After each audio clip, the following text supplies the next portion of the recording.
Salam be upon the ones who sacrificed their lives at Karbala. Alhamdulillahi Rabbil Alameen, wassalatu wassalamu ala Sayyidil Anbiya'i wal Mursaleen. Amma ba'd, fa'udhu billahi minash shaytanir rajeem. Bismillahir Rahmanir Rahim. As-salatu was-salamu alayka ya Rasulallah wa ala alika wa ashabika ya Habiballah. As-salatu was-salamu alayka ya Nabiyallah wa ala alika wa ashabika ya Nurallah. The Holy Prophet sallallahu alayhi wasallam has said, when Thursday approaches, Allah Almighty sends angels who have silver papers and gold pens. They write the names of those who recite salat in abundance on Thursday and the night of Friday.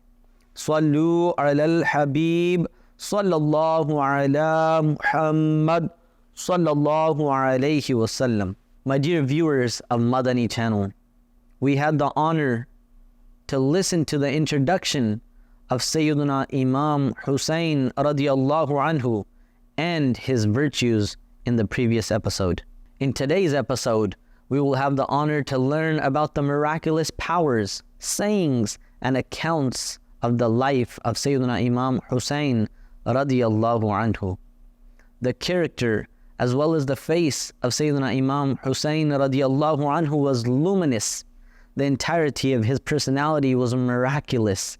Every one of his acts was according to Sharia. He was a reflection of the Sunnah of his grandfather sallallahu alaihi wasallam.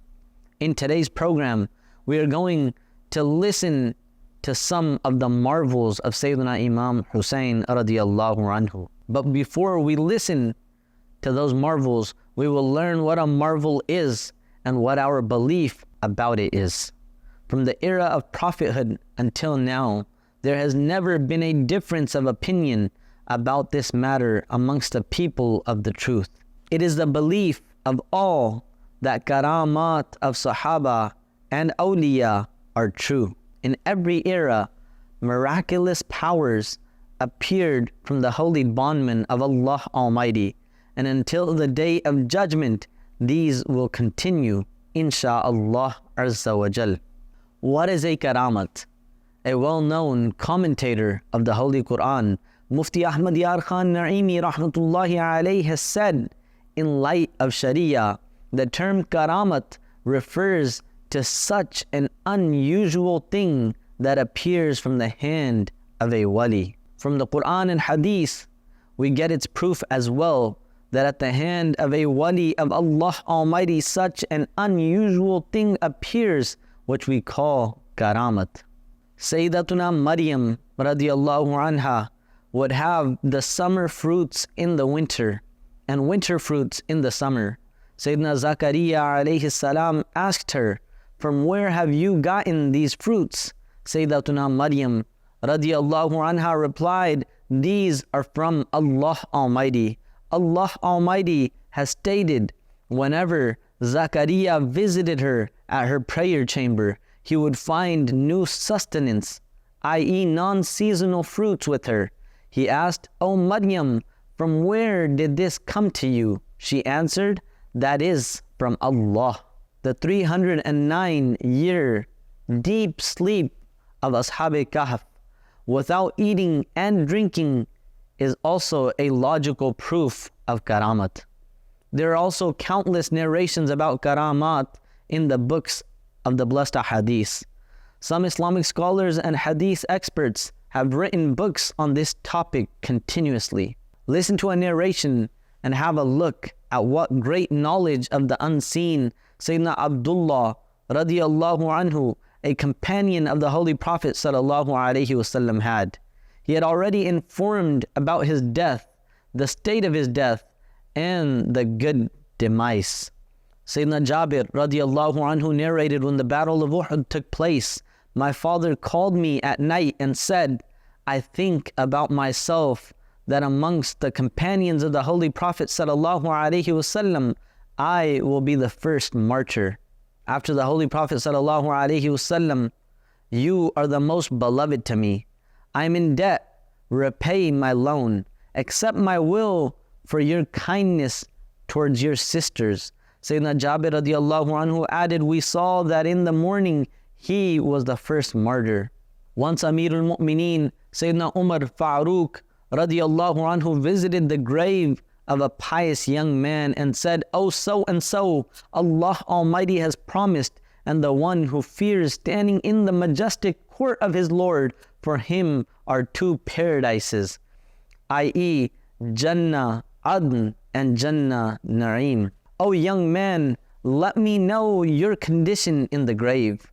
That pious young man called his name from his grave and said twice out loud, "My Lord has given me these two paradises." The karamat of Sayyidina Safina radiallahu anhu is also very famous.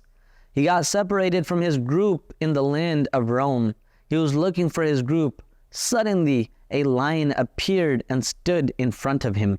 Sayyidina Safina radiallahu anhu addressed the lion, "O lion, I am the slave of the Holy Prophet sallallahu alaihi wasallam. Such is my master." Having heard this, wagging its tail, the lion stood beside him. It would move in the direction it heard a sound from. Then it would resume walking with him until he found his group. Then the lion went back. My dear viewers of Madani Channel, as you have just listened, miracles do exist. Allah Almighty shows such strange incidents through His beloved bondsmen which make people astonished. Now let's listen to a few miracles of Sayyidina Imam Hussein radiyallahu anhu. When Sayyidina Imam Hussein radiyallahu anhu left Madinatul Munawwara from Makkatul Mukarramah, Sayyidina Ibn Muti' met him on the way and humbly said, "My well has a shortage of water. Please pray for an increase." Sayyidina Imam Hussein radiyallahu anhu asked for the water from that well. When a bowl of water was presented to him, he drank some water from that and rinsed his mouth. Then he put the remaining water back into the well, which resulted in a great increase in water, and it became sweeter and tastier than before. A man complained about his poverty to Sayyidina Imam Hussein radiyallahu anhu. He radiyallahu anhu said, "Sit for a while." A few moments later, 5 bags of gold coins, 1,000 dinar each, were presented to Sayyidina Imam Hussein radiyallahu anhu from Sayyidina Amir Muawiyah radiyallahu ta'ala anhu. Sayyidina Imam Hussein radiyallahu anhu gave all the money to the poor man and apologized to him for the delay, despite the utmost generosity. See how much Sayyidina Amir Muawiyah radiyallahu anhu would love Sayyidina Imam Hussein radiyallahu anhu, that he sent gifts to him. It teaches us that the blessed companions would wholeheartedly honor the beloved Rasul sallallahu alaihi wasallam's kin. Sayyidina Imam Hussein radiyallahu anhu spent his whole life serving the religion, worshipping and practicing. Sayyidina Imam Hussein radiyallahu anhu was second to none regarding knowledge and wisdom. He was an embodiment of sacrifice and trust. He was unparalleled in courage and bravery. He had the utmost piety and abstention. He was incomparable regarding charity. He had a great nature of staying patient and grateful in any situation. He would participate in various activities. He was an embodiment of worship and practice. He was so enthusiastic regarding nafil salah and abundant recitation of the Holy Quran. In addition, his worshipping, practicing, performing nafil salah and participation in various activities are mentioned in many narrations. Let's learn about his worship.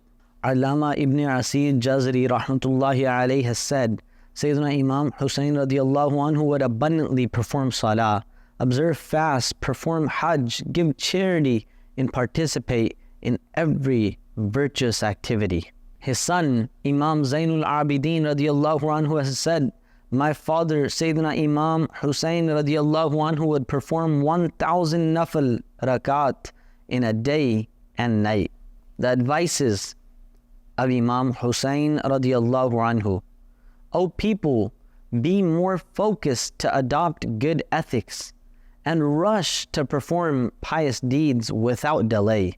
The one who does not become grateful to the one who did good to him, then Allah Almighty rewards that person who did good to him.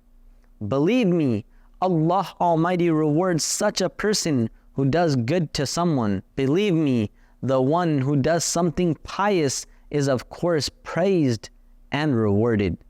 If you could have seen piety in the form of a man's face, you would have definitely found it to be much beautiful and attractive, and you would surely have felt good to see it. If you could have seen reprehension and evilness, you would have definitely seen it in a disapproving form, and you would have abhorred it, having felt disappointed by its view.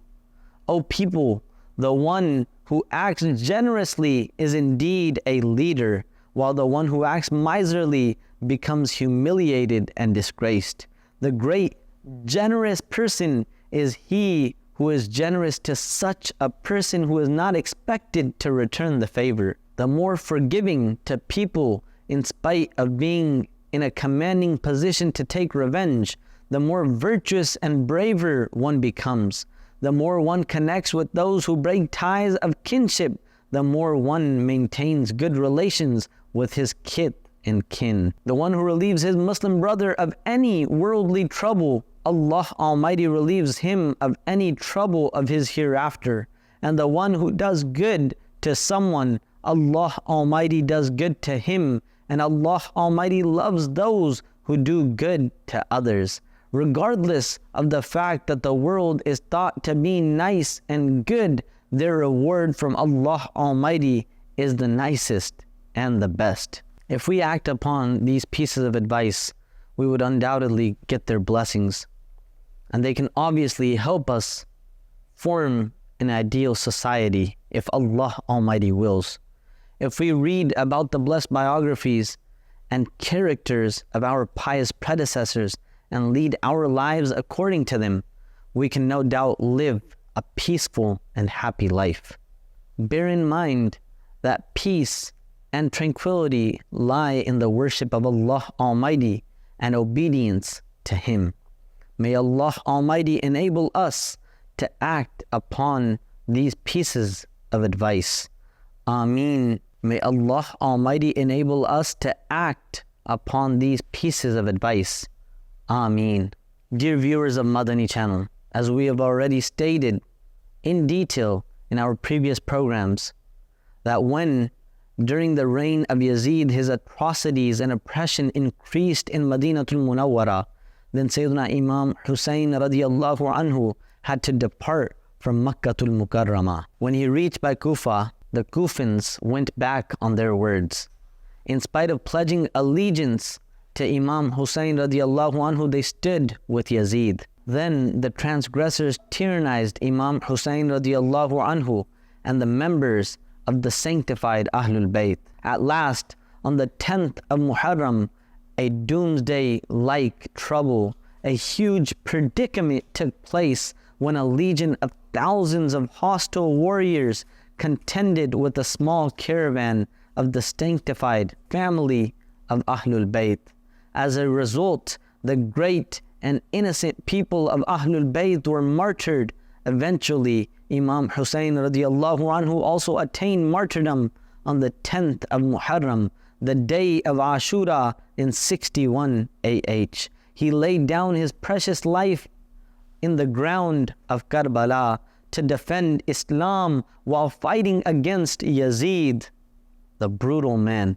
The blessed head of the great Imam Hussein radiallahu anhu was buried in Jannatul Baqi graveyard, right ahead of the blessed grave of Sayyidatuna Fatimatu Zahra radiallahu anha. However, his blessed body was buried in Karbala. The blessed companion Sayyidina Zayd bin Arqam radiallahu anhu stated, when the wrongdoers patrolled there, having lifted the blessed head of the great Imam, Sayyidina Imam Hussein radiallahu anhu.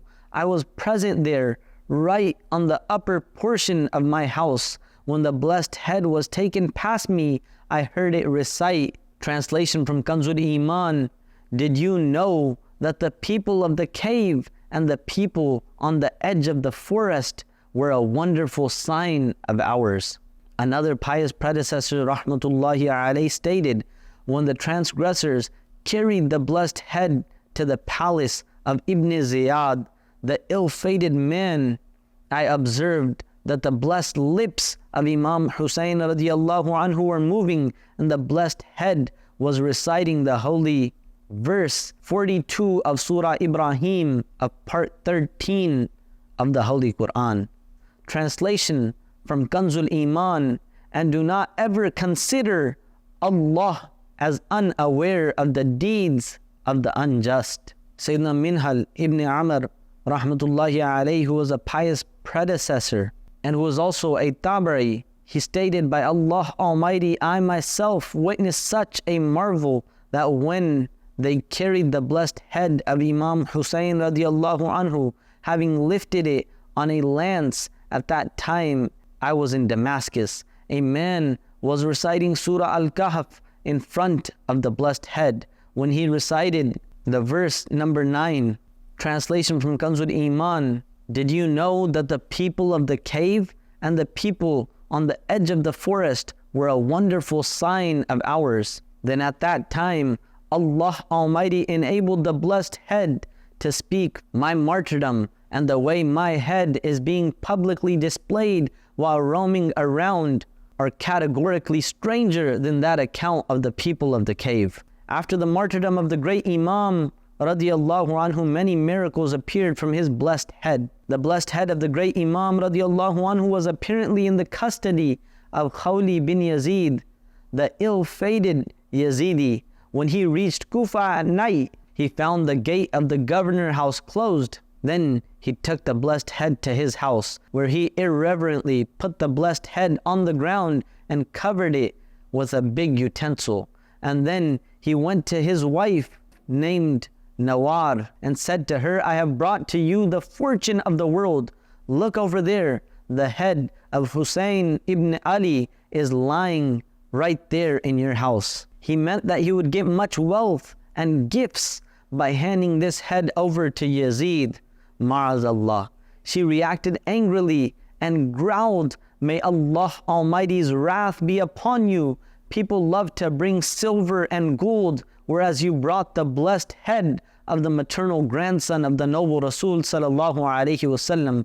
By Allah Almighty, I will never ever live with you anymore. Nawad stood up, having remarked it, and went and sat beside the blessed head. She stated, by Allah Almighty, I witnessed that a blessed light was visibly shining from the skies up to that utensil, and white birds were roaming around it. Then in the morning, Khawli bin Yazid took the blessed head to Ibn Ziyad, the ill-fated man. My dear viewers of Madani Channel, behold how selflessly the sanctified Ahlul Bayt gave such sacrifices, and particularly our Imam Hussein radiallahu anhu, who laid down his precious life, but he did not take bayat to an evildoer just for the sake of the safety of Islam. My dear viewers, always remember that a cruel, unjust person always faces the consequences of his oppression, not only in the hereafter, but also in the world, just as reaping what one sows. The same thing happened with Yazid, the culprit. In the next episode, insha'Allah, we will learn about the immoralities and evil doings of Yazid and his fate. Sallu ala al-Habib, sallallahu ala Muhammad, sallallahu alayhi wa sallam. Salam be upon the ones who sang